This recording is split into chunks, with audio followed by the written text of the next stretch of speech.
Scrapbeak. Researcher's notes. Handwritten, undated. The question of the beak is paramount. Initially, I had supposed it a mask, fashioned from the scavenged detritus the creature holds so dear. A theory supported by the fact that the beak's composition does not resemble that of any bird yet catalogued by man.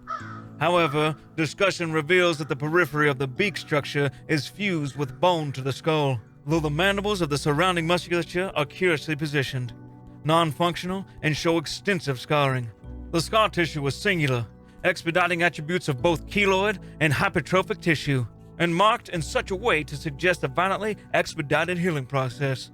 From this, I must conclude that the beak was not part of the beast's original physiognomy, but rather a more recent addition.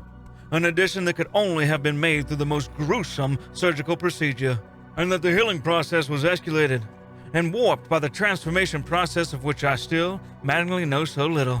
I shudder to think of it, for I can imagine no circumstance under which a man might agree, of his own free will, to allow such a surgery to take place, or the physician willing to perform it. Finding that physician, possibly under the influence of the corruption themselves, would give the most valuable insight into this creature.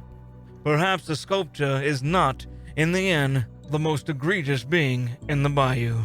One must only read the headlines of the daily paper to know the struggling capacity for the cruelty of the human specimen.